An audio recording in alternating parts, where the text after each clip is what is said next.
My name's Walt Woodfin. I work in reliability at Ascend Performance Materials in Pensacola, Florida, and I'm currently the corporate coordinator for the handheld program. Before we implemented the Snyder solution, we had our operators were going out and making their rounds. We have a mixture of DCS data coming into our control rooms.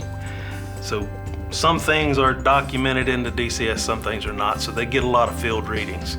And it went on paper, and it usually ended up in a box, and if anything happened, somebody had to pull it out and look through it. So a lot of times it wouldn't even been recorded.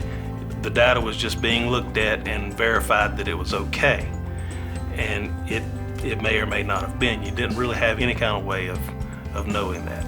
We started with the handhelds in Pensacola, Florida. We've done a production area and a maintenance area. We started in our powerhouse doing operator rounds. They have far more rounds than anybody else. It's one reason we started there. And they have the most antiquated DCS system. They're still running some stuff on pneumatics. And we also started in our adipic acid area with a maintenance round, gathering bulk vibrations, temperatures, and such as that, tracking equipment reliability, not so much process. Then we started choosing a process area or two at a time to expand it to across the 5 sites. It's a big culture change to go from relying on paper and just the trust that someone went out and do it versus having someone with a handheld go around and actually document what they're doing. Typically, you would think the older operators would be the most resistant. Usually they were the ones that seen the value quicker than the younger operators.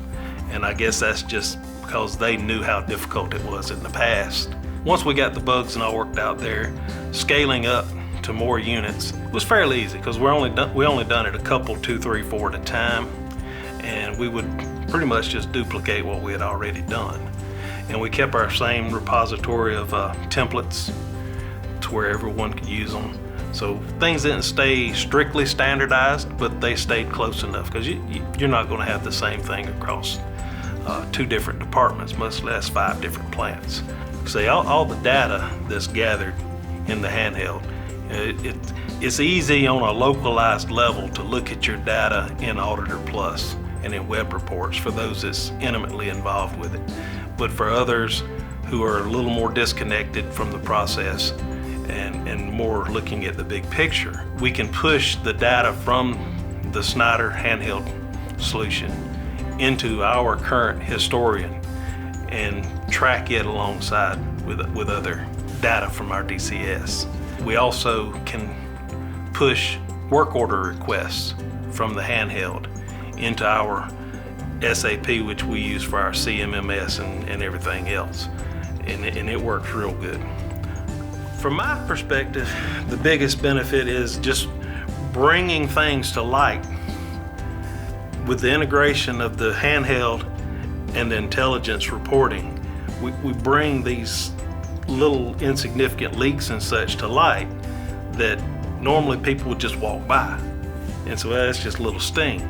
But once you can actually put some value to these little exceptions here and there, when you get that value on it, they're not so little, especially when you realize the annualized cost.